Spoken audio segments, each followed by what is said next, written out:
Welcome to my channel. My name is Stasia, and I'm following a high-carb, low-fat, oil-free, plant-based diet based on the recommendations of Dr. John McDougall's book called The Starch Solution. If it's your first time here, my channel is all about my own personal health and weight loss journey, as well as helping you with yours. So be sure to check out all of my What I Eat in a Day videos. I have tons of recipes and tons more to come. As well as if you're on Facebook, I also have an amazing Facebook group with over 2,000 members who are active every single day. So if you're looking for a little bit more guidance, a little bit more support, or just somewhere where you can get some more meal ideas, ask questions, celebrate our successes, then be sure to join my Facebook group. I will leave the link in the description box below. Sorry guys, I had to grab my sweater because it's that really strange time of year right now where it's kind of hot and cold at the same time, so yeah. Anyways, like I was saying, if it's your first time here, I would love to have you stick around, so be sure to check out all my other videos, as well as hit the subscribe button and the notification bell so that you don't miss any of my future videos. All right, so enough chit chat, let's get into it. Okay, so going back maybe like 3 or 4 videos or so ago, I'm not sure, one of my more recent videos, I had briefly shown you guys a copy of my personal meal plan or my food idea list that I had just actually created on a whim one night, just to kind of have as a quick reference, a guide to some of my own personal favorite foods for breakfast, lunch, and dinner. One of the biggest things I've learned eating this way is to keep it as simple as possible. When I first started out, I was trying so many different recipes. My grocery bills were insane. And I found that I was making these meals that some of them I didn't particularly love, so unfortunately they ended up in the garbage, as well as sometimes I was making these meals that only I was really eating, and I couldn't really get through all of them before they were, going to go bad. I also feel that sometimes it made me feel kind of overwhelmed with all the different decisions I had to make regarding my food. I found myself thinking about food all the time, and to be honest, it was driving me a little bit crazy. In addition to simplifying your food, it's also super important to enjoy your food, and I stress this all the time on my channel because it is true. If you're not enjoying what you're eating, then you're almost setting yourself up for failure. It does not matter what YouTuber you're watching and what they're eating and they've had great success with it, or they particularly love that particular food, or it doesn't matter what your friend or Susie down the street did to lose 90 pounds in 3 days. Of course I'm exaggerating, but I think you guys get my point. It doesn't matter what other people are doing or what other people are eating if it doesn't work for you. Some of us are eating a whole food plant-based diet for weight loss, some are doing it for health, and some, like myself, are doing it for both. So this is a lifestyle. So therefore, it needs to be something that you can be comfortable doing for life. And really, no matter what you're eating, humans are creatures of habit. So we really all just kind of eat the same things on repeat anyways. Much like we like to wear the same comfortable clothes, even if you have a whole closet full of other things in there, we're creatures of habit. So you really just need to sit down with yourself and ask yourself, what are my favorite foods that you seriously, thoroughly enjoy and get excited about if you're hungry? I would really suggest just forgetting the elaborate recipes altogether, well, at least for day-to-day eating anyways. And if you do want to make them, then just make a little extra, enough that you can throw in the freezer for another time. That's what I did, and honestly, life has become so much easier, and I also don't find myself constantly thinking about what am I going to eat next. So with that being said, I'm going to remind you guys of the list that I showed you before.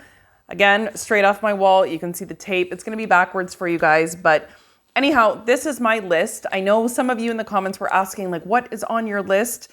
I can read a few things: oatmeal and flax, green smoothie. Sometimes I have a vegetable juice for breakfast as well. And I'm really into preloading, which for those of you who haven't seen my video where I discuss what preloading is, I will link that in my description box below.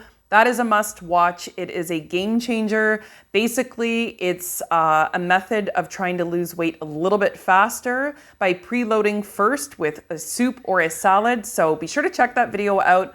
I go into great detail explaining what preloading is.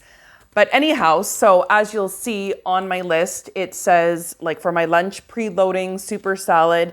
And then I have a list of what, six different favorite meals of mine, simple meals that I like for lunch. And then same with dinner, it says preloading again, super salad.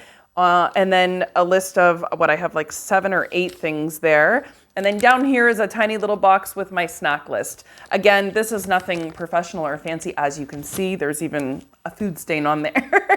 So this is as real as it gets, but I have this posted just up on my wall in my kitchen. So when I'm kind of at a loss, like what am I gonna eat for lunch or what am I gonna eat for dinner today? I just refer to that list, seriously. And I don't know how many times it's actually saved me where I'm like, oh yeah, I kind of forgot about that, you know?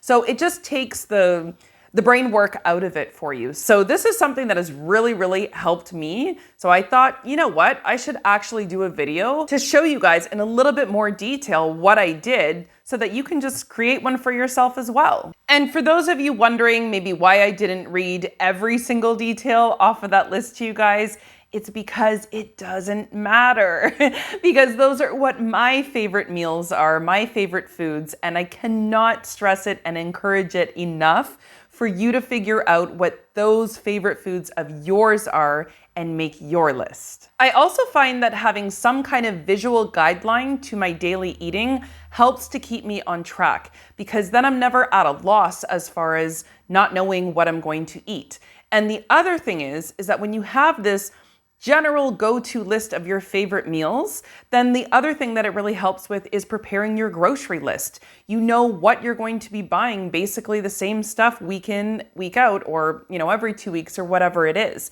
So it really helps you to kind of keep it narrowed down to specific ingredients that you'll need to fulfill those weekly meals. The other thing that you'll probably find that I found, which is also super helpful, is that there's a lot of crossover type of meals, meaning that 2 or 3 of my meals might consist of very similar ingredients. So what I end up doing is I end up batch cooking a ton of beans or a ton of rice or a ton of potatoes, because then when I go to throw together my breakfast, lunch, or dinner, I can literally make them in 2 minutes if I already have all of my ingredients prepped. I was actually just having a conversation with my mom the other day about this exact thing. So I was explaining to her how I always batch cook my beans separately. And she was in the middle of making a soup and she's like, no, why would I do that? I'm just gonna throw my beans directly in the soup. And I said, the reason I do that is because I can make a big pot or big instant pot of beans and I can use them in multiple ways instead of just having them only in the soup. So for example, when I have my beans made, I can have a non-starchy soup, let's say that I'm eating for preloading, but say I want to have it just as a one and done meal. So then I already have my beans ready, I've got my soup ready, I can throw, half a cup of beans into my bowl and I'm good to go. But those same batched cooked beans, I can also use them for tacos the next night for the whole family. Or I actually put beans in a lot of my smoothies for both myself and my kids. So you see how it can be used in many different ways than one. So instead of actual meal prepping, I just find it's really, really helpful to just have your ingredients prepped. And then that way you're good to go for multiple meals throughout the week. Speaking of, I actually have 2 videos, I was just thinking about that, where I show how I do my weekly, not meal preps, I believe the video is called meal prep, but it's more of an ingredient prep. How I have all of my vegetables chopped and ready to go in glass jars, as well as how I batch prep for the week with my beans, my rice, I can't remember what else, potatoes. I don't know if I showed beans actually in that video, but anyhow, be sure to check out those videos. I'm sure you will find them helpful. I will put the link in my description box below. Okay, so now I'm gonna show you guys how you can put together a very, very easy weekly meal plan in seriously 10 minutes. All right, so in my editing, I'm gonna try to flip this, so hopefully it will be the right direction for you guys. Fingers crossed I can do that. So anyhow, this is something that I just put together in 5 minutes. Super, super easy, guys.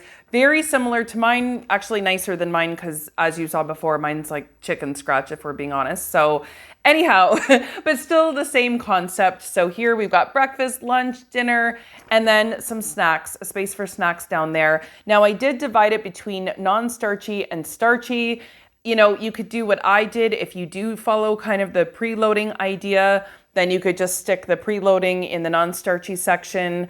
Or if you follow the 50-50 plate, which most people do that, then I think that this would be more suitable. So then that way you can pick your, 4 or 5 or 6, whatever. I would say 4 to 5 is probably good. Your non-starchy, and put it in the non-starchy section, and then 4 or 5 of your favorite starchy meals for breakfast. If there's less, then just put less, it's no problem. And then go on down to the lunch section, dinner section, same thing. And then the snacks, of course, there's probably not going to be the starchy and non-starchy. So, you can have it down here. Some of mine are, I think, nice cream, and I love my vanilla peppermint tea. I know you guys have seen me show that more than once in my videos, with some fruit on the side or something like that. So, but again, get specific. If fruit is going to be one of your snacks, then put specifically what kind of fruits do you like. Do you like grapes? Do you like frozen grapes? Be very, very specific about what you like, so that way you have a list of your favorite foods. And on a side note, when it comes to the snacks, I really feel like that's an area that you should give a little extra attention to, just because when we think of something, yummy, like a little snack or something that we want to indulge in, there is a way to do that in a healthy way, but you don't want something bland or boring because you're just not going to be excited about that. So that section, I really encourage you even extra to kind of go inside and figure out a whole food, plant-based, healthy treat that actually gets you excited, because then you can look forward to that. For me, sometimes, most of the time, it's at nighttime, and sometimes in the back of my head all day. Or my daughter and I, for example, will be talking about it in the afternoon. Oh, we want to have ice cream tonight, and we'll be already trying to figure out what flavor we want. Are we using cherries, strawberries, or is it going to be chocolate? And already both of us are feeling like that's something exciting to look forward to. And honestly, that's the way that it should be. You should always feel excited about your food, and therefore it's going to help you stay on track. Okay, guys, so just remember, these are very, very basic meal plans. There's my chicken scratch one. There's the one that's, maybe one step up from this one. Or if you really want to get fancy with it, you can even print something, from online. Honestly, it doesn't really matter. Any of them will work if you actually do it, and furthermore, stick to it. All right, guys, so I'm going to leave you with one last thing to remember. Just like we don't want to be overwhelmed by our food, we also don't want to be underwhelmed by our food. It is very, very possible to follow this lifestyle and enjoy delicious, amazing, nutritious foods at the same time. So with that being said, if you've made it this far in the video, then drop it in the comments what your absolutely favorite go-to meal that, you just salivate thinking about. Drop that in the comments to share with me and to other people reading the comments, because who knows, it might spark some kind of new, fresh ideas that someone maybe hasn't thought about before. So drop it in the comments so we can all see what everybody's eating. And again, if it's your first time here, be sure to hit that subscribe button. I would love to have you follow along. Thank you everyone so much for watching. We'll see you in the next one.